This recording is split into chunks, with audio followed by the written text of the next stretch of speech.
Right, settle in, because we're going on a proper stroll through history, right here in Bedfordshire. I'm talking about Bedford Castle, once the pride of the town, now just a grassy mound, but back in the day, oh, it was a fortress, a symbol of power, and the centre of some of the most explosive politics in medieval England. This isn't just bricks and mortar, it's a tale of ambition, rebellion, and the occasional royal hissy fit.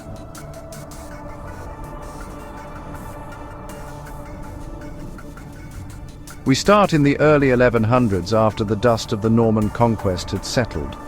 Bedford Castle was first built by Falkes de Bréauté, a Norman baron loyal to King William Rufus.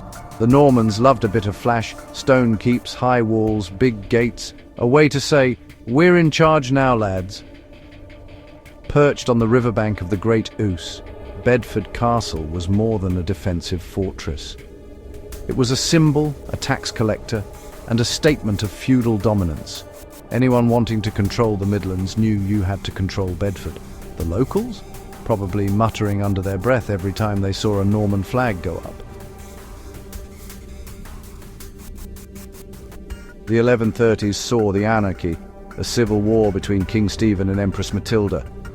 Bedford Castle found itself smack in the middle. The Beauchamps sided with Matilda, which, let's be honest, was brave, or daft. Stephen wasn't the forgiving type, so he laid siege. The chroniclers tell us about hours of battering, the smell of smoke, and the chaos inside the walls. Eventually, Stephen took the castle and handed it to a loyalist, Hugh the Pauper. And just like that, the castle changed hands. This would become a recurring theme. Bedford Castle wasn't just stone, it was political currency. When Henry II took the throne, the Beauchamps got back in royal favour. They rebuilt Bedford Castle in stone, proper Norman style, curtain walls, towers, and a keep meant to impress.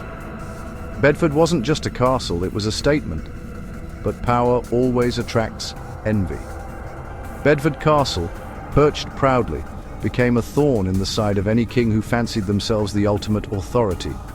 And that brings us to the next act, Falkes de Bréauté.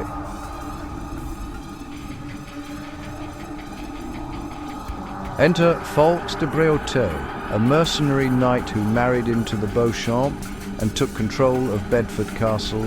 Falkes was ambitious, ruthless, and maybe a tad reckless. One of his men insulted royal judges and went as far as seizing them. Henry III, young, insecure, easily insulted, saw red. The siege of 1224 was brutal. 8 weeks of trebuchets, mangonels, and endless bombardment. Chroniclers describe stones smashing the walls, smoke choking the defenders, and priests begging for mercy. But Bedford Castle held until it didn't. When the king's army finally broke through, men were hanged, knights barely spared, and Falkes fled abroad, humiliated. Henry III ordered the castle pulled down, stone by stone, so it could never defy the crown again. The proud fortress of Bedford became a ghost of its former self.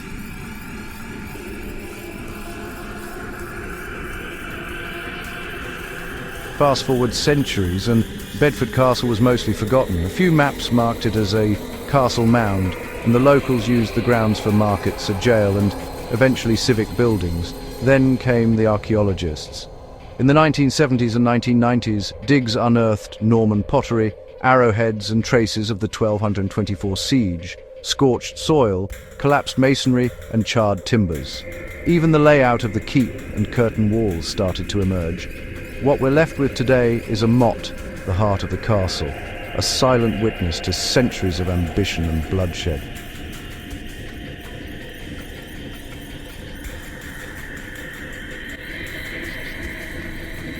By the 19th century, Bedford Castle became a symbol of medieval romance.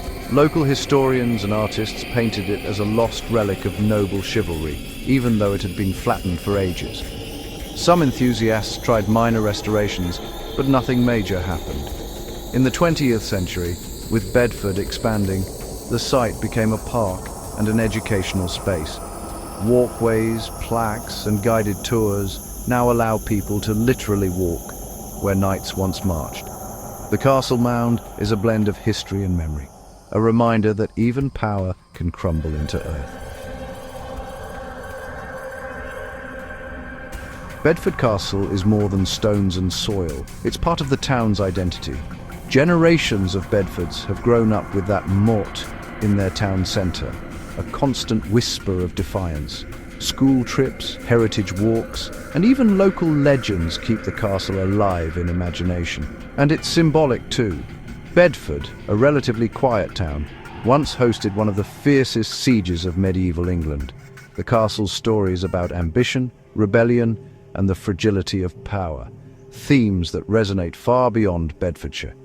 So, next time you wander down the high street or along the Great Ouse, stop at that humble mound. Close your eyes and picture Norman knights, the clash of iron and the roar of trebuchets.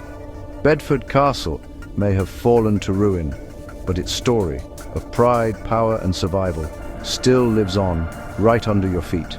And there you have it, Bedford Castle, once mighty, now quiet, but forever a witness to history.